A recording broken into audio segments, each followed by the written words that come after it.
경제 파워 곽수종의 생생경제.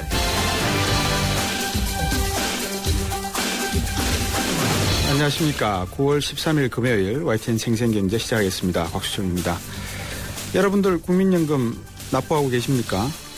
당장 먹고 살기 힘드는데 소득이 있으면 의무가입을 다 해야 된답니다. 내기 싫다고 안 낼 수도 없는 거고요. 지금 그런데 연금 받는 분들 보면 국민연금이 최소한의 노후 준비를 할 수 있구나라고 생각이 드는 분들 얼마나 계실까요? 갈수록 불안하죠. 과연 나는 열심히 냈는데 받을 수 있겠는가? 연금이 줄 수 있다는 얘기도 심심치 않게 나오고 있습니다. 현행 연금 개시 연령이 65세인데요. 지금 돈이 없다 보니까 자칫하면 나중에 돈이 없어지면 더 늦춰야 한다라는 말도 나오곤 합니다. 박근혜 정부 들어서는 기초노령연금을 국민연금과 연계하려다가 계층 간 갈등, 세대 간 갈등까지 조장을 했고요. 상당수의 이미 가입자들 탈퇴까지 만들지 않았습니까? 여러 가지 국민연금에 관련된 이야기들이 많이 나오고 있습니다. 믿을 수 있는가? 어떻게 운영되는가? 그리고 지금과 같은 운영 방식이 적절한가? 오늘 얘기 한번 꺼내보죠. 금요기획 시간 준비했습니다. 여러분들은 어떻게 생각하시는지 의견 많이 보내주시면 고맙겠습니다. 박수영의 YTN 생생경제 1부 시작하겠습니다.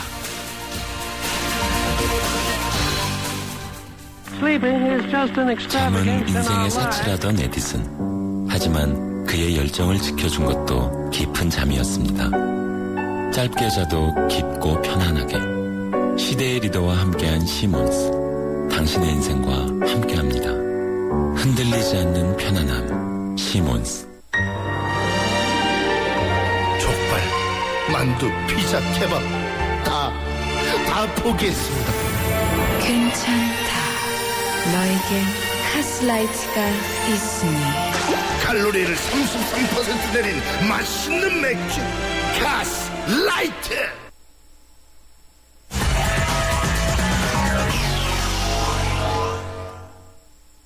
네, 오늘 정신은 BS투자증권의 리서치센터 투자전략부 홍순표 부장이죠. 안녕하세요. 박진희 차장입니다. 박진희 차장입니까? 예, 안녕하세요. 네. 저는 목요일 날 해서 오늘은 또 우리 홍순표 부장으로 바뀌었나 싶었는데 홍순표 부장이 박진희 차장이군요. 네네. 오늘 정시가 2000을 돌파했다가 다시 1900대로 미끄러졌어요. 네, 맞습니다. 단기적으로 어차피 지난번 고점대에 대한 부담 인식인 것 같고요. 예. 어제 만기까지 조금 무리했던 시장에서 일정 부분 매물이 좀 나온 것 같습니다. 예. 기본적으로는 외국인들의 매수 시각은 계속적으로 유지가 되고 있는 상태지만 기관들의 환매 압박이 계속적으로 지속되면서 투신권을 중심으로 한 매물이 시장을 압박하고 있는 모습인데요. 그 매물이 지속적으로 좀 출회되면서 지수가 약세를 보이면서 마이너스 9.74, 1994포인트대에서 마감이 되었습니다. 약 5일선 부근에서는 그래도 약간 좀 멈춰진 흐름인데요.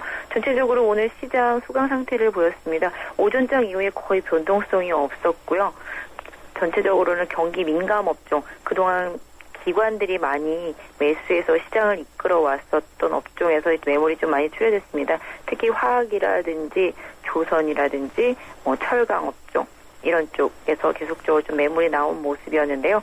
그냥 그 가장 큰 이면에는 아까 말씀드린 대로 펀드의 환매 이런 부분들이 가장 좀 수급적인 압박 요인으로 작용을 했고요. 장중의 내용상으로는 중국의 이제 여러 가지 리커창 총리가 경제 개혁을 계속적으로 유지한다라는 그런 내용들로 인해서 경제 개혁이 계속 유지가 되면 중국의 성장률이 어느 정도 또 다시 정체되는 것이 아니냐라는 우려감도 일정 부분 영향을 많이 주었던 모습이었습니다. 네.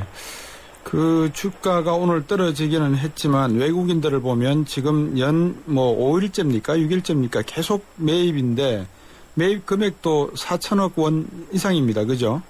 네, 오늘 한 4천억 정도로 샀고요. 최근에 외국인들이 매수한 금액을 보면은 거의 한 7조 가까이 되는 것 같습니다. 네. 네, 상반기에 한 10조 정도 이탈하고 있지만 7조 정도 들어온 것 같은데요. 지금 보시면 아시다시피 우리로 따지면은 이제 해외 펀드가 되겠죠. 네. 미국이라든지 각종 이제 글로벌 해외 펀드들 쪽으로 자금이 계속 들어오다 보니까 그 자금들은 이제 집행을 해야 되니까 그 집행하는 과정 중에서 우리나라 시장을 계속 매수하게 되겠고요. 투신권 또 반대로 환매가 들어오다 보니까 또 계속적으로 매도하는 그런 반대의 현상이 계속 이어지고 있는 것 같습니다. 글로벌 해외 펀드들이 그러니까 말씀해 주신 대로 미국이나 유럽 쪽 국가들이 가지고 있는 우리가 마치 베트남 펀드에 투자하듯이 미국이나 선진국 유럽 쪽에서 펀드가 우리나라의 시장에 들어온다는 건 한국은행이나 기획재정부 장관의 말처럼 부총리의 말처럼 우리 경제의 펀더멘탈이 괜찮기 때문에 지금 주식시장은 저평가되어 있다라고 판단해서입니까? 아니면 그거는 그냥 블라핑 카드고 그래도 투기적이다 이렇게 봐야 되는 겁니까? 이렇게 보시면 좋을 것 같습니다. 보통 저희 이제 해외 펀드를 만약에 고객들이 돈을 넣게 되면 그 펀드는 무조건 매수를 하게 되지 않습니까? 네. 뭐 그런 부분의 일환이라고 보시면 좋을 것 같은데요. 어제는 일정 부분 좀 이탈이 있었다고는 하더라고요. 해외 쪽에서는. 그럼에도 불구하고 계속적으로 해외 쪽 펀드 쪽으로 자금이 계속 들어온다라는 것은 글로벌 시장에서 이제 선진국 쪽, 뭐 유럽이나 미국 시장 네. 이런 쪽 부분에서 계속적으로 상반기 내내 올랐던 것과는 좀 반대대로 이머징 시장 쪽이 어느 정도 좀 많이 하락을 해서 가격적인 메리트를 보이고 뭐 최근에 좀 안정세를 보이다 보니까 매수세가 들어오는데요. 기본적으로 이제 뭐 유동성 축소에 대한 우려감이 계속적으로 시장에서 있으면서 뭐 채권형 펀드라든지 이런 쪽에서 어느 정도 좀 변형된 그런 자금들이 좀 나와서 다시 이렇게 유입되고 있는 그런 모습들을 보실 수가 있을 것 같은데요. 네. 말씀하신 대로 우리 경제의 펀드멘탈이 더 좋아서 남들보다 더 좋아서 뭐 계속 공격적으로 산다라기보다는 일정 부분 그런 부분이 있을 것 같아요. 아까 지난번에도 말씀드렸다시피 일정 부분 이렇게 비중이 있는 부분에서 다른 쪽을 줄이다 보니까 우리 시장 쪽으로 더 많이 들어오는 거는 일정 부분 맞는 것 같고요. 뭐 그 외에도 뭐 지금 안 좋은 동남아시아 국가들이나 이런 데에 비해서도 우리 시장이 상당히 저평가되어 있고 선진국 시장 대비해서도 15% 정도 저평가되어 있다고 하니까 저평가되어 있는 쪽으로 일정 부분 매수세가 들어오는 거는 맞다라는 판단인데요. 지금 극명하게 갈리고 있는 것은 기관이 주도하는 매매 종목들은 중국과 유럽의 기대선 종목들이고 외국인이 주도하는 종목들은 실질적으로 자동차와 IT 쪽에 집중이 되어 있거든요. 네. 오늘도 매수한 종목들 보면 대체로 다 IT입니다. 삼성전자나 뭐 LG전자, 뭐 하이닉스 이런 쪽으로 되어 있거든요. 삼성전기도 뭐 이런 것도 마찬가지가 되겠지만 기본적으로 외국인들의 시각은 지금 현재 유럽, 중국 쪽보다는 자국 쪽, 선진 증시 쪽, 연말 쪽 이런 쪽에 약간 좀 초점이 맺혀져 있는 매수세고 우리 국내는 뭐 최근에 뭐 많이 빠졌었던 경기 민감주 이런 쪽으로 수급이 들어왔던 부분인데 또 펀드 환매가 들어오다 보니까 또 그쪽에서 매도가 나오면서 그쪽에서 좀 매물이 좀 많이 나오고 있는 그런 상태라서 또 업종들도 보시면 그쪽이 좀 많이 오늘은 조정을 받았습니다. 오늘 코스피의 하락은 뭐 추석을 앞두고 여러 가지 연준에서도 중요한 발표가 있고 하니까 눈치 보기 장세다. 그래서 지금까지 기술적으로 올랐던 부분에 대한 조정이다. 이렇게 봐야 되는 겁니까? 뭐 일정 부분은 기술적 조정이라고 보시는 게 당연히 맞으실 것 같습니다. 어제 만기일까지 무리하게 시장 상당히 많이 올렸지 않습니까? 네. 또 가파른 상승세였었기 때문에 지금 상승 부분의 일정 부분 정도는 조정이 올 수 있는 타이밍이었기 때문에 기술적인 조정의 일환으로 봐주시면 좋을 것 같고요. 다음 주 추석 연휴를 앞두고 약간 조금 이렇게 쉬어가자라는 의미의 조금 그런 모습들도 조금 보여지는 것 같고요. 네. 기본적으로 오늘 근데 가장 재밌었던 것은 개인들이 코스닥도 팔고 코스피도 팔더라고요. 아, 그렇죠. 네, 원래 코스닥은 계속 샀었는데 오늘 개인이 코스닥을 팔고 외국인과 기관이 코스닥을 매수를 했습니다. 예. 가격적인 메리트가 부각이 되니까 일정 부분 유입이 되는 걸로 보여지고 있는데요. 일단 뭐 말씀하신 대로 다음 주 정도까지는 어느 정도 뭐 조심해도 나쁘지는 않을 것 같고요. 네. 기본적으로 지금 뭐 오늘 나온 내용으로는 서머스 쪽을 일단 오바마 쪽에서 지금 지명을 했다라고 알려지고 있으니까 그런 부분들로 본다라면 이제 출구 전략이 조금씩 속도감이 붙을 수도 있다라는 점 이런 부분 좀 더 염두를 해주셔야 될 것 같아요. 레리 서머스 쪽으로 가는 무게감이 좀 기울고 있군요, 그죠? 네, 오늘 약간 아까 장 마감하기 전에 뉴스 들어온 걸로는 일단 후보로 로렌스 서머스 전 재무장관을 지명했다라는 뉴스가 들어와 있거든요. 네. 그래서 그런 부분들도 좀 오늘 밤 어쩐지, 미국 시장에서 어떤 네. 영향을 미칠지 좀 봐야 우리 될 것 시장이 같습니다. 이 전장에서는 오전장에서는 상당히 좀 힘을 받는 것 같더니만 11시, 10시 넘어가고부터는 좀 비실비실하던 이유가 있었군요. 네. 아무래도 로렌스 서머스 장관 만약에 전 장관이 임명이 된다 그러면 상당히 시장에는 좀 충격이 있을 것 같기도 하고 그죠? 뭐 출구 전략의 속도감에는 조금 영향을 줄 것 같습니다. 네. 오늘 말씀 잘 들었습니다. 네, 감사합니다. 중앙증권 금융센터의 삼성역 지점 박진희 차장이었습니다.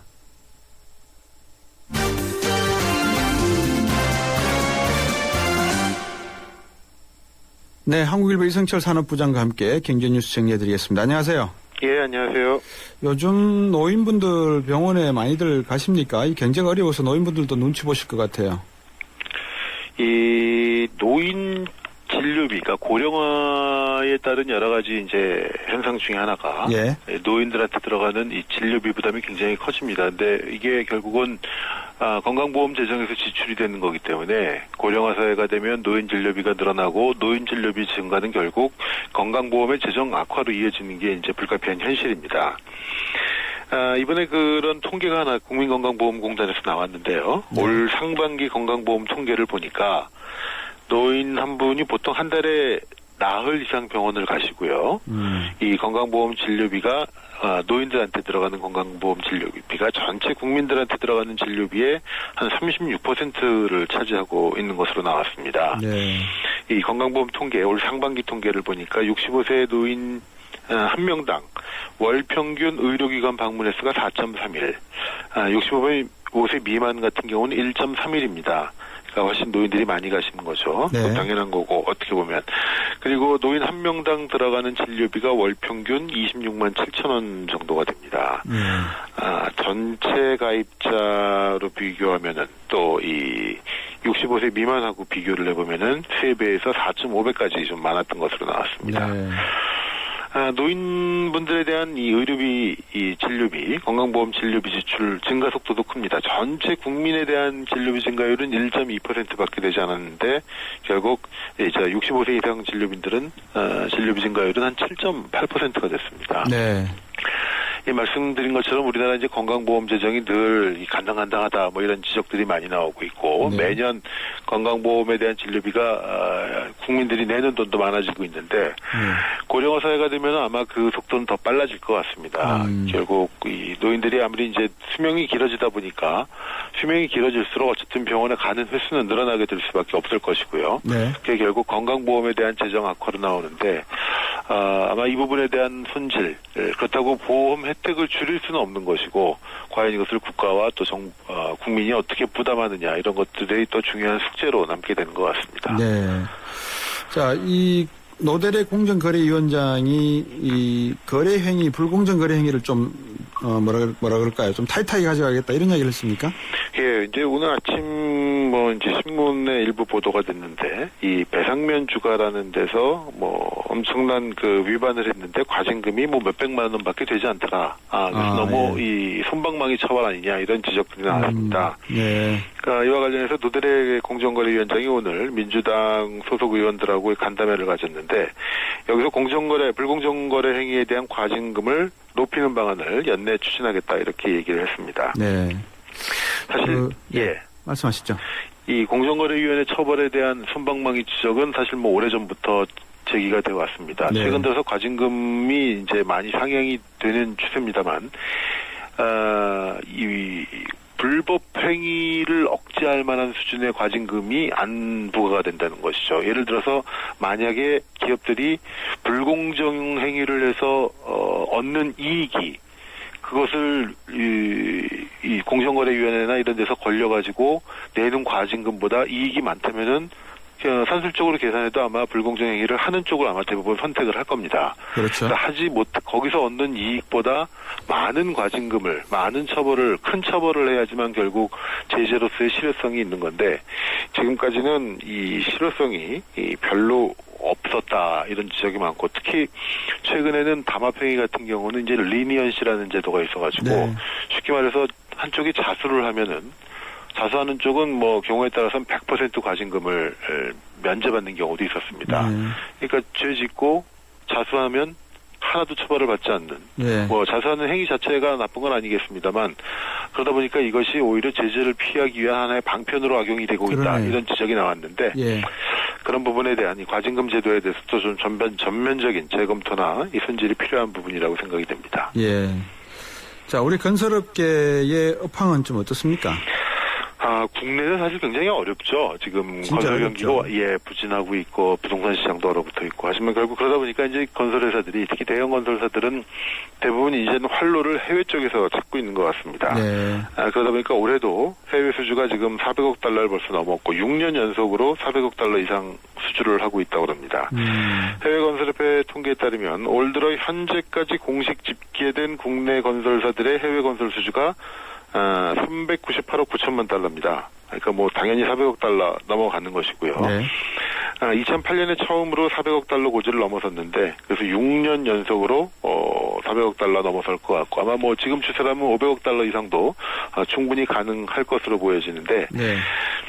많은 실적을 올리는 것도 중요합니다만 지금까지는 너무 지역적으로 좀 편중된 측면이 있었습니다. 중동 시장에만 너무 의존하게 되는 그렇죠. 거죠. 그래서 뭐 만약에 중동에 뭐 정세가 불안해진다거나 이렇게 되면은 우리나라 건설업계도 같이 휘청하는 그런 모습을 보였는데 네.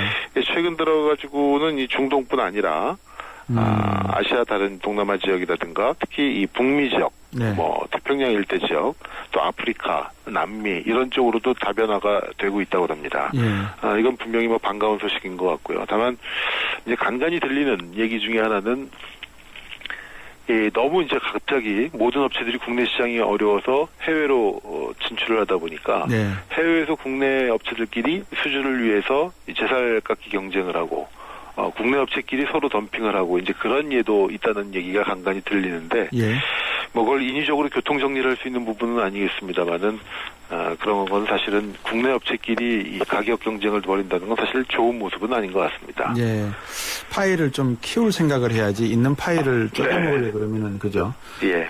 지난 시간에 저들한테 소개시켜 주셨던가요? 애플이 손목시계 고가품 저가품 내놨다는 말씀을 해주신 것 같은데. 네. 제품 가격은 어떻습니까? 이게 조금 지금 신제품 내놓고 나서 좀 논란이 좀 계속되고 있는데요. 사실 애플은 지금까지 굉장히 고가 정책을 추구해 왔었죠. 네. 이른바 프리미엄 전략이라고 해서 그리고 한 가지 휴대폰만 항상 내왔고 그랬었는데 이번에 이례적으로 기왕의 프리미엄 폰 외에 저가폰 아이폰 5C라는 저가폰을 내놨습니다. 네. 근데 이게 시장에서 이게 말이 저까지 저가가 아니다라는 이런 지적이 나왔고 그러다 보니까 애플 주가가 툭툭 떨어지고 하는 문제가 벌어지고 있는데 지금 애플이 이 출시하자마자 사실상 가격 인하 어떻게 보면 출시와 동시에 바겐 세일에 들어갔다. 이런 얘기도 지금 들리고 있습니다. 이동통신사들이 미국의 이 애플의 신제품 저가폰으로 나온 아이폰 5C의 실제 판매 가격을 출시 때보다 벌써 대폭 인하해서 팔고 있다는 것인데요. 이거는 물론 이동통신사들이 낮추는 모양새를 취하고 있습니다만 애플이 협조하거나 묵인하지 않으면 이게 불가능한 일이기 때문에 예. 사실상 애플이 저가 정책, 가격 경쟁, 바겐세일 경쟁에 뛰어든 것이 아니냐 이런 지금 관측이 나오고 있습니다. 예. 이 5C 모델 같은 경우에요. 네. 월마트 같은 곳에서는 2년 약정을 하면은 79달러까지 지금 판매를 하고 있다고 합니다. 네. 공식 판매 가격은 이게 549달러까지 갔었는데 예. 약정 걸고 뭐 보조금 하고 그러면은 아마 109달러 정도 될 것이다 이렇게 얘기를 했는데 월마트에서는 70달러대까지 지금 내려갔다고 하니까 예. 상당히 지금 낮은 가격으로 판매를 하고 있는데 결국 애플도 어쩔 수 없었던 것 같습니다. 그러니까 스티브 잡스 시절에 있었던 여러 가지 원칙들 예. 뭐 한 가지 모델만 출시한다, 저가폰은 취급하지 않는다, 뭐 이런 가지 몇 가지 원칙들이 있었는데 이것이 사실 그런 고집스러운 정책이 시장에서 이제 한계에 봉착을 하고 네. 경쟁이 치열해지다 보니까 결국 잡스의 유산으로 남았던 몇 가지 원칙들도 이제 바꿔나가고 있고 네. 그래서 언론에서는 드디어 애플이 잡스를 지우기 시작했다 뭐 이런 평가도 나오고 있는데요. 예. 어쩔 수 없이 시장에 지금까지는 시장 보고 나를 따르라 하는 입장이었는데 이제는 어쩔 수 없이 애플도 시장을 따라갈 수밖에 없는 그런 상황이 된 것 같습니다. 그렇군요. 자, 이제 다음 주 또 추석이 되고 일이 많으실 것 같은데 오늘도 좋은 말씀 잘 들었고요. 수고해 주십시오. 고맙습니다. 감사합니다. 한국일보 이승철 산업부장이었습니다. 긴장하라. 아반떼를 넘어선 아반떼가 온다. 강력한 파워의 디젤 출시부터 새로운 매력을 더한 디자인까지 더 뉴 아반떼 탄생. New thinking, new possibilities. 현대자동차. 풍부한 배우 수요, 세계 지하철역 인정. 놀랍다. 엔터식스 10년 임차인 확정. 욕심난다. 현대엠코 시행 시공. 확신했다. 게다가 2년 침대료를 선지급한다고? 상가투자의 해답을 제시하는 상봉 이노시티. 문의 02-492-0099 현대엠코. 자세한 내용은 홈페이지 참조. 지금까지 생생경제 1부 함께 하셨고요. 2부에서는 영화와 책 속의 경제 이야기 나눠보겠습니다. 2부에서 뵙겠습니다. 2013 가요계 최대 이슈 대한민국의 살아있는 전설 가왕 조용필 그가 돌아온다. 음악으로 대중의 정서와 공감을 이루며 함께 호흡하는 무대 위의 거인 조용필. 2013년 하반기 최고의 공연. 조용필 전국 투어 콘서트 헬로가 순천, 울산, 수원, 일산, 광주, 창원에서 펼쳐집니다. 티켓 예매는 인터파크 1544-1555.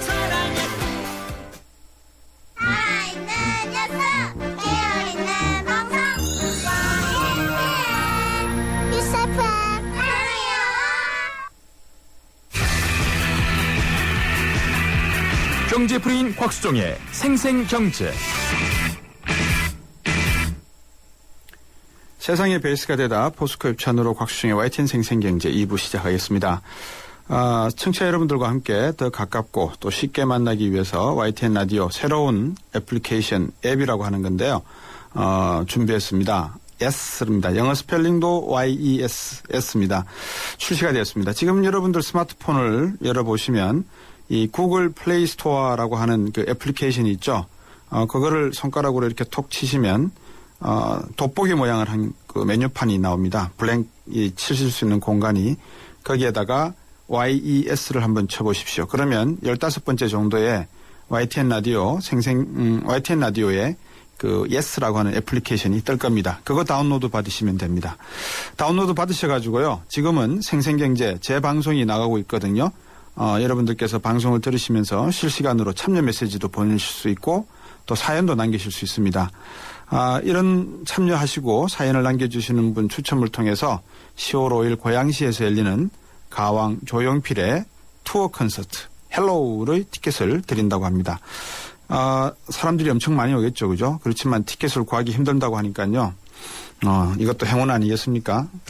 제 방송에서 자주 안 드리는 겁니다. 그죠? 그리고 지금 하는 것은 아이폰 앱스토어에서는 아직까지 서비스가 안 되는 모양입니다. 구글 OS를 쓰시는 분들에게 한정된 거니까요. 아이폰 앱스토어에 쓰시는 분들은 조금 기다리셔야 될 것 같습니다. 단문 50원, 장문 100원 부과되고요. 휴대전화 우물정 0945번, 트위터는 @ YTN 이코노미. 그다음에 웹사이트에 들어오셔서 여러분들이 이 많은 내용과 의견을 또 남겨주셔도 됩니다. 벌써 앱에 한 분이 들어오셨는 모양이네요. 1295번님. 핸드폰에서 생생경제가 나오니 신기하네요. 그렇습니다. 이 불가에서요. 모든 불법의 진리는 부처님 손바닥에서 나오는 한 줄기 빛 속에 있다라는 말이 있거든요. 여러분이 들고 계시는 바로 그 핸드폰 속에서 요즘 젊은이들이 말하는 세상의 진리의 빛이 나오지 않나 하는 생각도 듭니다. 많은 의견 여러분들께서 제시해 주시면 좋겠습니다. 청취자 여러분들 많은 참여와 의견 기다리겠습니다. 평생 친구해 드르르르르 평생 든든 평생 챙겨줘 드르르르르 평생 든든 가족처럼 챙겨주는 참 고마운 사람 참 고마운 사람 교보생명 FP가 찾아갑니다. 교보생명 평생 든든 서비스. 지금도 어딘가에선 피로가 소리 없이 쌓이고 있습니다. 따뜻한 햇살이 구석구석 쌓인 눈을 녹이듯 우리 모두의 피로가 녹을 때까지 바카스가 응원합니다. 풀려라 5천만 풀려라 피로.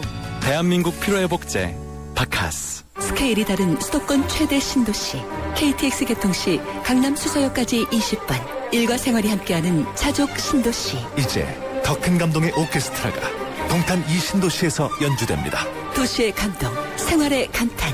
동탄 이 신도시는 LH 한국토지주택공사와 경기도시공사가 함께합니다. 탈모로 고민하는 남편에게 하이모를 추천하고 싶은데 좋아할까 걱정이에요. 일단 남편분과 함께 가까운 하이모에 방문해보세요. 남편분이 너무 멋져져서 인기가 많아질까봐 그게 더 걱정입니다.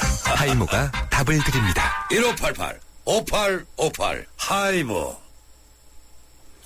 네, 책 읽기 좋은 주말이 다가왔죠. 주말에 읽을 만한 책 소개해드리는 시간입니다. 책 소개 경제 시간인데요. 제가 지금 잠깐 스마트폰 열어가지고 제가 다운받은 걸 보니까 제가 팔짱을 끼고 이런 사진이 있네요. 자, 여러분들도 많이 활용하시고 오늘 금요기획 시간이니까 이런 코너를 통해서 또 사이트를 통해서 웹사이트 애플리케이션을 통해서 참여하시면 좋겠습니다. 김은섭 경제경영 북칼럼니스트 전화 연결되어 있습니다. 안녕하세요. 네, 안녕하세요. 예, 스마트폰에 예스 애플리케이션 받으셨어요? 저 아직 못 받았습니다. 예, 바로 방송 인터뷰 마치고 바로 받으십시오. 예. 오늘 어떤 책 소개해 주시겠습니까? 네, 오늘 소개할 책은 이 마스터리의 법칙이라고 하는 책입니다. 네. 권력의 법칙, 전쟁의 기술로 유명한 베스트셀러 작가죠. 로버트 그린이 쓴 책인데요. 예. 저자는 이 책에서 누구나 자신에게 어울리는 천직만 만난다면 평범한 사람들도 이 천재의 경지에 오를 수 있다라고 얘기합니다. 네. 단 전제 조건이 있는데요. 예. 여기에는 이 끈질긴 열정, 그리고 2만 시간에 가까운 혹독한 수련, 그리고 또 훌륭한 스승이 있어야 한다라고 덧붙이고 있습니다. 네. 저자는 타고난 것과 습득한 것, 즉 직관과 이성이 한데 모여서 능력이 이 폭발과 같은 시너지를 이루는 현상을 마스터리라고 불렀습니다. 네. 즉 대가의 반열에 도달하는 것이라고 정의를 했는데요. 중국 영화, 이 무협 영화 같은 데 보면은 오랜 수행 끝에 얻어지는 득도의 경지 같은 거 있지 않습니까? 예. 그런 걸 바로 마스터리라고 하네요. 예. 특히 저자는 이 마스터리의 사례로 레오나르도 다빈치라든가 괴테, 모차르트, 그리고 찰스 다윈, 토마스 에디슨, 마사 그레이엄 등 위인들뿐만 아니라 현존하는 이 거장들을 또 인터뷰해서 그들의 성공 비결을 분석한 점이 매우 흥미로운 책입니다. 네. 그러니까 마스터리라고 하는 게 결국 그 소위 사부님 할 때 쓰는 마스터. 그렇죠. 예, 이 반열에 드는 분들이군요. 그렇죠. 마스터가 되는 길이죠. 예. 근데 저는 솔직히 천재가 되기도 싫고요. 네. 대가도 되기 싫습니다. 예. 근데 그냥 평범한 사람보다 조금 더 모자라는 사람으로 살다가 그냥 지냈으면 하는 생각인데, 이 득도의 경지, 보통 사람들이 쉽게 경험하기 힘든 것 같은데, 어떤 특징이 좀 있겠죠, 이런 분들에게. 천재가 가지고 있는, 그죠? 그렇죠. 저자는요, 아무리 그 평범한 사람도 일생에 한 번쯤은 이 마스터리를 경험한다고 합니다. 그렇습니까? 예. 곽 박사님께서도 경험하셨을 것 같은데요. 예를 들면 이렇습니다. 당장 오늘 밤까지 하지 않으면 아주 곤란한 업무를 진행하고 있다라든가. 네. 그래서 아주 사소한 일에는 전혀 신경 쓰이지 못하고, 심지어는 식사도 하지 못하고, 오로지 그 마감 시간까지 숨 막히는 집중만 있습니다. 네. 그래서 시간도 있고 매달리다 보니까 어느새 그 일을 해결하고 말죠. 그러고 나서 내가 이게 돌이켜보면서 이런 생각을 합니다. 어떻게 내가 이 시간에 이렇게 놀라운 일을 해냈지라고 하는 것, 그 짧은 시간 동안의 집중과 노력, 그런 내용들이 바로 이 마스터리의 경험이라고 하는데요. 예. 저자는 이 평범한 사람들과 천재들의 차이는 이 마스터리를 언제 어느 때고 마음먹었을 때 끌어낼 수 있느냐 없느냐의 차이에 있다라고 얘기합니다. 예. 그래서 평상시에도 두려움 없이 또 어려움 없이 이것들을 끌어내고 또 탁월한 결과를 만들어내는 사람들이 거장이다라고 부른다는 거죠. 참, 이 말씀을 설명을 쉽게 해주시니까는 쉽게 이해가 됩니다만, 네. 이 큰 스님들한테 가서 삼배하고 말씀을 들으면 어떨 때는 아주 장난치신단 말입니다. 네네. 산문답을 쭉 하시는데, 뭐를 끄집어내기 위해서 저러실까 하는 생각도 해보는데, 거장, 마스터가 되려면 한 어느 정도 수련을 하면 된다고 책은 이야기하고 있습니까? 네, 2만여 시간의 수련이 필요하다라고 얘기합니다. 2만 시간요? 네네. 오. 우리가 그 달인이 되는 데는 1만 시간이 필요하다라는 그렇죠? 내용이 있죠. 예. 근데, 세대를 초월한 이 마스터가 되려면 2만 시간이 필요하다라고 또 새롭게 이야기를 합니다. 네. 1만 시간의 법칙은 우리가 잘 알고 있는 말콤 글래드웰의 아웃라이어를 통해서, 스웨덴의 심리학자죠. 이 에릭슨 교수가 얘기했던 1만 시간의 법칙을 소개받았었는데요. 예. 이 달인, 마스터가 되기 위해서는 2만 시간의 연습을 거치면 아주 놀라운 이 달인을 뛰어넘는 놀라운 이 거장이 된다라고 이야기를 합니다. 네. 이를테면 예를 들어서 이 22살의 다윈은요. 갈라파고스를 항해한 비굴호에서 세계를 떠돈 후에 마스터가 되었고요. 네. 아인슈타인은 대학 졸업 이후 특허 사무소에서 1만 시간 이상 그리고 또 2만 시간의 수련을 쌓은 후에 창의성이 만개했다고 합니다. 예. 마찬가지로 스티브 잡스라든가 다빈치, 모차르트 등도 놀라울 정도로 이와 비슷한 단계, 그 시간을 거쳤다고 하는데요. 네. 저자는 이 거장의 반열에 오르는 길에 태생부터 갖고 태어나는 이 천재가 있다거나 뭐 지름길이 있다 생각하면은 오산이다라고 얘기를 합니다. 그렇죠. 찰스 다윈이 이 갈라파고스를 향해서 항해를 한 끝에 마침 그 진화론도 쓰고 여러 가지 그 뭐 유전적인 그런 내용을 그렇죠. 밝히는데 기여를 했다는 것도 제가 알고 있는데 저도 한 그러면 10,000시간 정도 방송하면은 방송의 대가가 될란가요? 아, 그렇죠. 근데 저는 막 대가가 아까도 말씀드렸지만 되기는 싫고요. 조만간에 빨리 모자랄 때 좀 그만두는 게 좋을 것 같아요. 그 중요한 내용이 있습니다. 어떤 겁니까? 천재가 되지 못한다고 해서 일찍 포기를 하고 네. 그래서 돈만 벌 수 있는 일, 내가 좋아하는 일이 아니라 네. 이 달인이 되는 길이 있음에도 불구하고 미리 포기를 하고 예. 다르게 살게 되면 불행해진다는 거죠. 그렇습니까? 이제 지금 방송의 이 후반부에 또 이야기를 해볼 건데요. 예. 그 내용 때문에 우리는 달인의 신경을 한번 써봐야 될 것 같습니다. 근데 자기가 가야 할 길이 있는데 그 길을 안 가고 엉뚱한 길로 헤매다가는 오히려 더 고통을 받는다 이 말씀이군요. 그렇죠. 그러면 천직을 찾는 법에 대해서 한번 들어볼까요? 네네.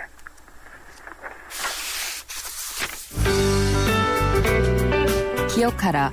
반드시 일찍부터 어떤 탁월한 재능이 나타나야만 인생의 과업을 깨달을 수 있는 것은 아니다. 때로는 당신이 모자라고 불완전한 모습에 가려 한동안 인생의 과업이 눈에 보이지 않을 수도 있다.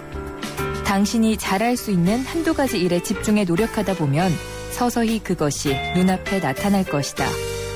사소하더라도 잘하는 것에 반복해 몰두하면 자기 훈련의 가치를 깨닫고 노력이 가져다주는 보상을 경험할 것이다. 마치 연꽃이 피어나듯 서서히 쌓이는 자신감을 바탕으로 당신의 능력은 조금씩 바깥으로 펼쳐져 나갈 것이다. 선천적으로 뛰어난 재능을 부여받은 것처럼 보이는 사람들을 부러워하지 마라. 그런 사람들은 성실한 노력에 진정한 가치를 깨닫지 못하는 경우가 많으며 때문에 훗날 그에 대한 대가를 치르기도 한다. 그렇죠. 참 듣고 보니 참 그러네요. 본문 듣다 보니까 지금 이 세계적인 위인이나 거장들보다는 TV에 나오는 그 달인 시리즈도 있었지 않습니까? 그죠? 소위 자기가 최선을 다해서 자기 일에서 일가를 이룬 사람들의 이야기들이 떠오르게 되는데 어떻게 이 책에서는 그런 이야기도 좀 하고 있습니까? 네, 그렇습니다. 평범한 사람들이 이 전부 위인이 된다 그러면 위인의 의미는 또 없겠죠. 네. 하지만 자신의 일에서 일가를 이룰 수 있는 말씀하신 것처럼 뭐 병따개 달인이라든가 떡볶이 달인, 또 타이어의 달인, 만두피의 달인 뭐 이런 사람들처럼 이런 사람들이야말로 우리가 흔히 만날 수 있는 마스터가 되겠습니다. 예, 이런 사람들 역시 자기가 그 일이 좋아서 시작한 건 아닙니다. 하지만 열심히 하다 보니 실력이 늘어나게 됐고 좀 더 효율적으로 또 빠르고 또 좀 더 능률을 찾다 보니까 다른 사람이 절대 따라하지 못하는 그러한 달인이 된 거죠. 그렇죠. 여기에서 말하는 이 달인이 더 어느 정도 경지에 오르게 되면 이 마스터가 된다라고 이야기를 합니다.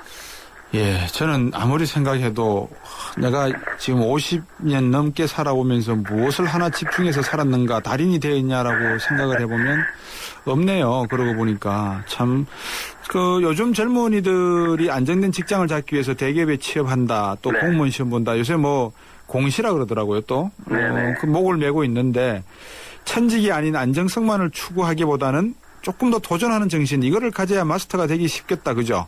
그렇습니다. 바로 이제 우리가 주목을 해야 되는 부분이 바로 이건데요. 저자는 이 열정과 관계없이 전공을 한다면 거장이 되기는 쉽지 않다. 어렵다.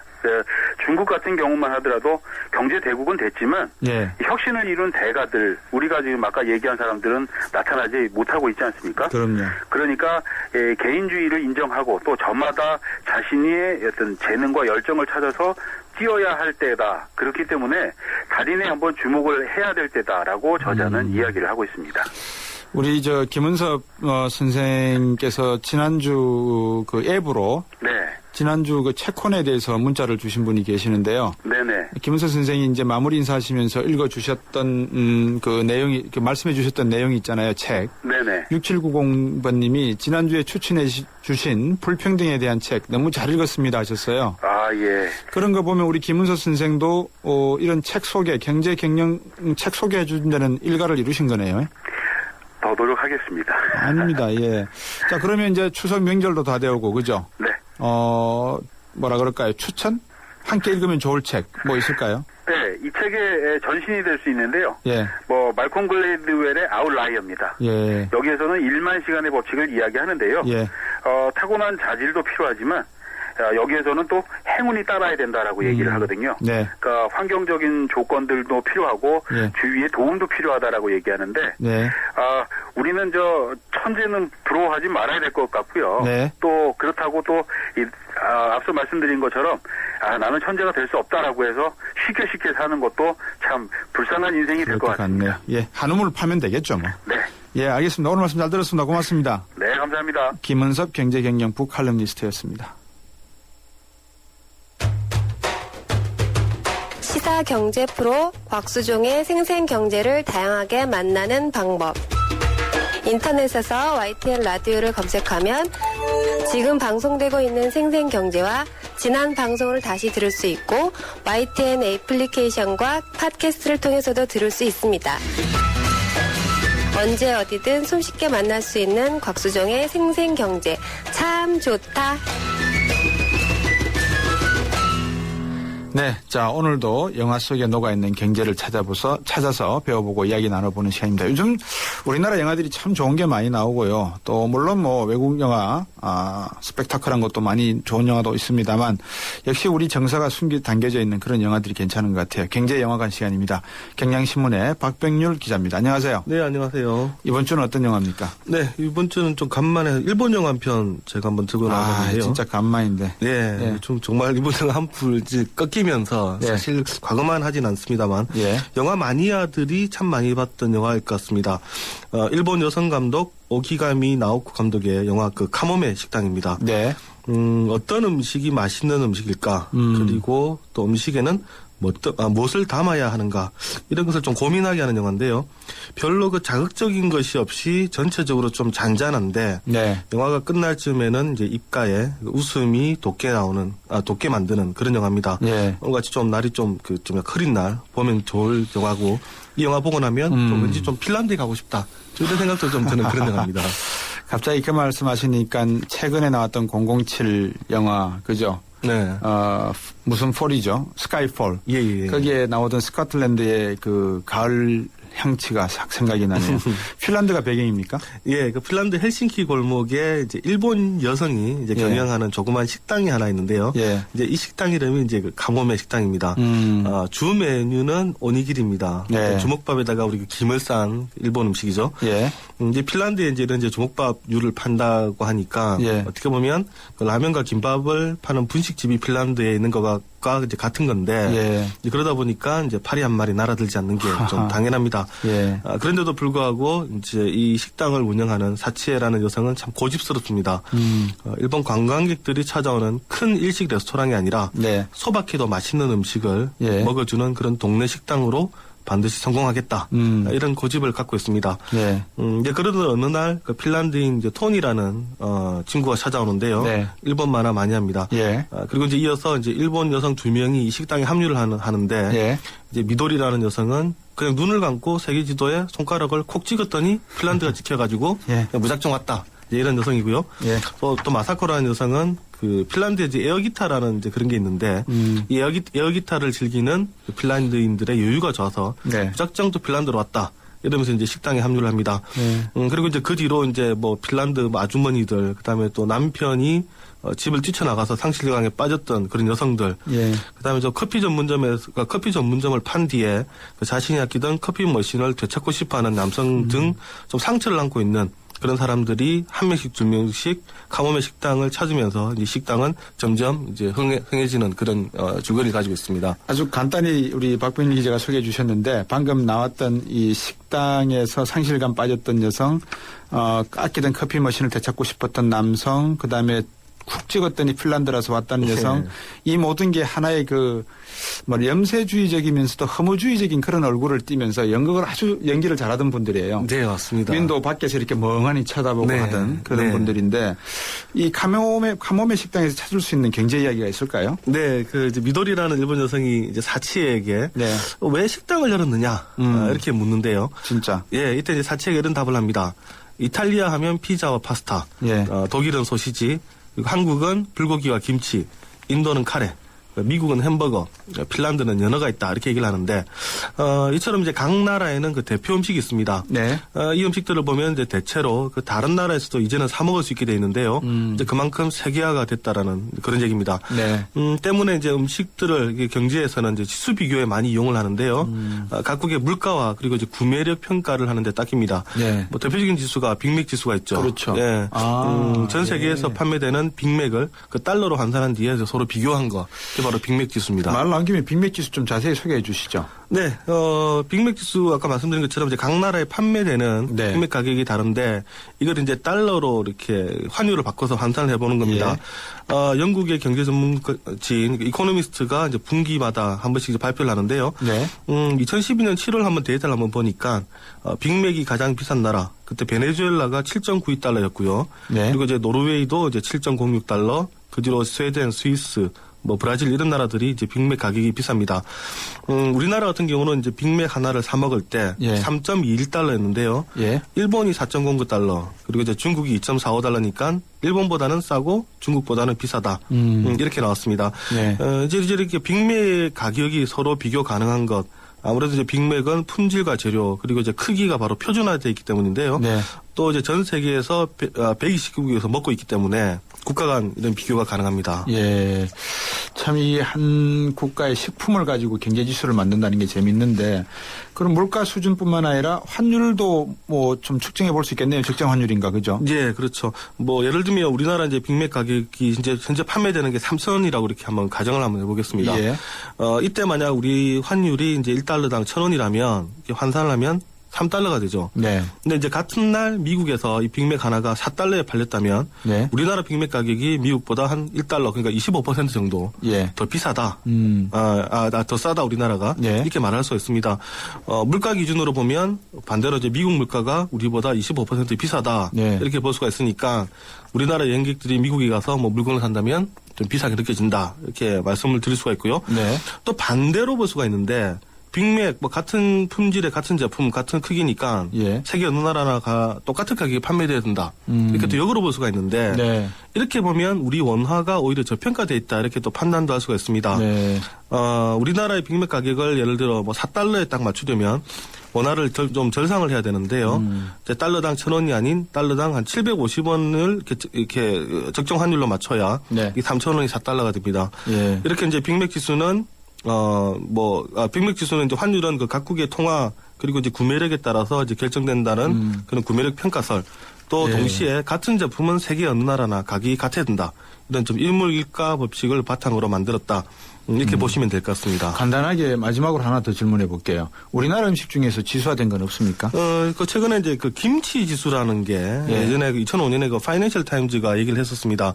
김치찌개 가격 지수를 얘기를 했는데 그만큼 이제 김치도 좀 많이 이제 세계화됐다 이런 얘기입니다. 그래도 하지만 아주 이렇게 그 빅맥 지수만큼은 그 지수화되지 않고 있는 것 같습니다. 오늘도 많이 준비해 오셨는데 시간 관계상 여기까지 들어가겠습니다. 고맙습니다. 네, 감사합니다. 경향신문의 박병률 기자였습니다. 튼튼한 타이어 들어간 금호 타이어 금호 튼튼한 타이어 들어간 금호 타이어 금호 언제나 오래오래 들어간 금호 타이어 튼튼한 트럭 타이어 금호 타이어 매장에서 신제품 RA50을 찾으세요. 소녀시대 서연이에요. 자도 피곤하다는 우리 아빠. 어떤 침대로 바꿔드리죠? 과학에게 물어봐. 굿잠을 자야 아침이 쌩쌩해지지. 침대는 가구가 아냐. 침대 과학 에이스 침대. 아빠, 해봐 굿잠. 골든타임이 시작된다. 노후 준비와 골드바의 행운을 동시에 해피에이지 100 이벤트. 세제 혜택은 물론 연령 제한 없는 현대에이블 신연금 저축펀드에 가입하고 상품권과 골드바의 행운을 잡아라. 12월 31일까지 홈페이지 참조. 에이버 현대증권. 투자 손실에 유의하세요. 그렇게 빨라서 뭐하냐고? 더 빨리 생각하고 더 빨리 행동하고 더 빨리 도전했던 사람들이 세상을 바꿨으니까. 이것이 SK텔레콤이 더 빠른 LTA를 더 빨리 당신에게 전하는 이유. LTA는 SK텔레콤. 코웨이 정수기를 렌탈하면 관리해주는 사람. 코디. 매트리스를 렌탈하면 관리해주는 사람. 매트리스도 렌탈해? 코웨이 매트리스 케어 렌탈. 새 매트리스 부담 없이 렌탈하고 4개월에 한 번 클린 케어. 매트리스 이제 사지 말고 렌탈하세요. 코웨이. 네, 제가 이 스마트폰으로 애플리케이션 다운받으십시오 했더니만 많은 분들이 지금 받으시면서 6806번님 항상 듣고 있었는데 어플까지 친절도 하셔 생생계제 유익한 정보 감사합니다 하셨고요. 6790번님 오늘 다운받아서 조용히 듣고 있습니다 하셨습니다. 그렇죠. 비 오는 날 조용히 들으시면 좋아요. 제가 좀 시끄럽더라도. 9219번님 박사님 목소리만 듣다가 웹 설치하니 박사님 얼굴도 보고 좋네요. 50대인 저도 쉽게 방송에 참여할 수 있다니 좋은 세상입니다. 그리고 대단하십니다. 50대인데도 이렇게 자주자주 쓸 수 있으니까. 4726번님 앱 설치하고 듣는데 음질이 너무 좋네요. 생생경제 화이팅 하셨습니다. 그동안 좀 안 좋았죠. 7611 나날이 발전하는 모습 보기 좋습니다. 트위터로도 참여 가능한가요? 네, 가능합니다. 트위터는 YTN 밑줄 이코노미 50원 유료 문자 그리고 또 이 전화 우물정 0945로도 참여 가능하니까요. 계속 하시면 되겠습니다. 5716번님 차에서 내려서는 스마트폰으로 생생기재 듣습니다. 좋은 대로 신용카드 없애고 체크카드만 남겼습니다. 덕분에 씀씀이가. 네, 일단 잠시 체크카드만 쓰고 가시겠습니다. 4218번님 다양한 내용으로 상식을 넓혀주는 시간 하는 소리 쓴소리 다양한 소리 부탁합니다. 열심히 하겠습니다. 여러분 이 3, 4부에 국민연금도 준비했으니까요. 들어보시고 문자 올려주십시오. 고맙습니다.